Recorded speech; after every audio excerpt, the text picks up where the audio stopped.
नमस्कार, मी आहे अदिती पाटील. मी आहे टॅरो कार्ड रीडर, हिप्नोथेरपिस्ट आणि एनर्जी हीलर.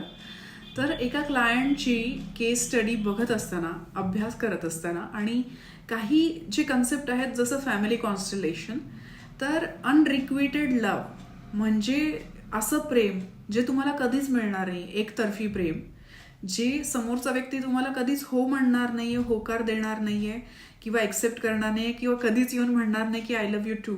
तर अशा प्रकारचं जे प्रेम असतं त्या प्रेमाचं रूट कॉज फॅमिली कॉन्स्टलेशनमधून त्याचं उत्तर मिळालेलं आहे. तर असे जे काही लोक असतात ज्यांना त्यांच्या लहानपणामध्ये आई वडिलांकडून प्रेम मिळालेलं नसतं किंवा त्यांच्याकडून ती केअर, लव्ह, जो काही त्यांचा एक लव्ह लँग्वेज असते, बॉडी टच असेल, फिजिकल टच असेल किंवा त्यांचं प्रेमाने बोलणं ही त्यांची लव्ह लँग्वेज असेल, ती एक्झॅक्ट गोष्ट त्यांना पॅरेंट्सकडनं न मिळाल्यामुळे ते त्यांची वाट बघत राहिले की कधीतरी माझे आई वडील बदलतील, आई बदलेल, तिची वागणूक बदलेल आणि ती माझ्याशी प्रेमाने बोलेल, कधीतरी ती मला म्हणेल की I love you, I really care for you. म्हणजे ते ज्या गोष्टी तुम्हाला ॲज अ प्रेम पाहिजे होत्या त्या मिळाल्या नाही आणि मग तुम्ही तेच प्रेम आहे असं शिकलात. आणि जेव्हा तुम्हाला असे लोक भेटतात आयुष्यामध्ये जे तुम्हाला ॲक्च्युअलमध्ये प्रेम खऱ्या अर्थाने एक्सप्रेस करतात, तर तुम्हाला वाटतं खोटं बोलतोय, हा व्यक्ती फसवतोय. सो तुम्ही त्या प्रेमाला एक्सेप्ट करत नाही. तुम्ही अशाच लोकांच्या प्रेमात पडता जिथे ते लोक तुम्हाला कम्प्लिटली रिजेक्ट करतात आहेत. कम्प्लिटली ज्या प्रकारे तुमच्या आईवडिलांनी तुम्हाला अबंडन केलेलं आहे त्या प्रकारे अबंडन करणारेच पार्टनर तुम्ही निवडतात. कारण की तुमच्या मनामध्ये सबकॉन्शियस लेवलला तुमचे आई वडील हे आदर्श आहेत आणि तसेच आदर्श पार्टनर तुम्ही शोधत असतात आई आणि वडिलांच्या क्वालिटीज असलेले. आणि त्यामुळे तुम्ही तुमच्या आयुष्यामध्ये अनरिक्विटेड लव्ह हे अट्रॅक्ट करता. कारण की तुम्ही चाइल्डहुड पासून, लहानपणापासून अनरिक्विटेड लव्हच करायला शिकलेले आहात तुमच्या पॅरेंट्सकडून. कारण त्यांना त्यांच्या पॅरेंट्सकडून प्रेम कसं करावं हेच शिकायला मिळालं नाही.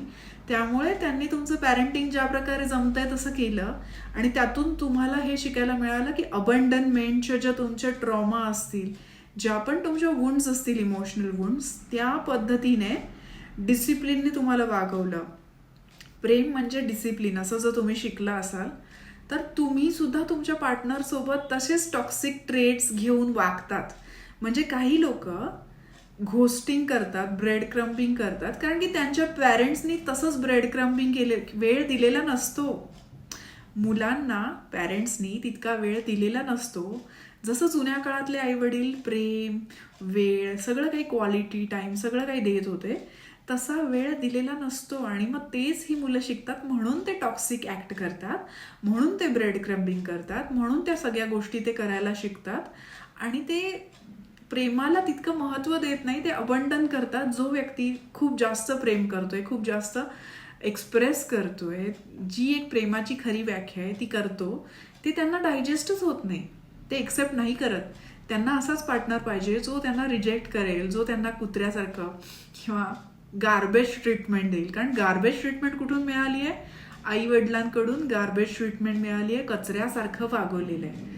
म्हणजे उठसूट तुझी लायकीच नाहीये, उठसूट असं वागवलेलं आहे, तसं वागवणारा पार्टनर व्यक्ती अट्रॅक्ट करतो.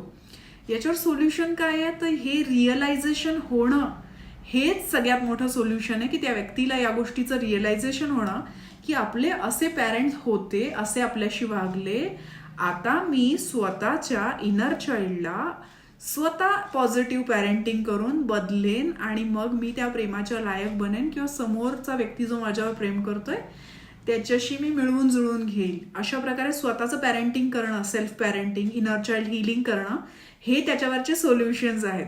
जर तुम्हाला या व्हिडिओमध्ये सांगितलेल्या गोष्टी पटल्या असतील, इंटरेस्टिंग वाटल्या असेल तर लाईक करा, सबस्क्राईब करा माझ्या युट्यूब चॅनलला, बेल आयकॉन दाबायला विसरू नका. आणि तुम्हाला अजून क्वेरीज, सजेशन असतील तर कमेंट बॉक्समध्ये कमेंट करा. आणि या व्हिडिओमध्ये सांगितलेल्या गोष्टीमध्ये त्याच्याबद्दल काही शंका असतील तर ते पण तुम्ही कमेंट बॉक्समध्ये मला विचारू शकता. धन्यवाद.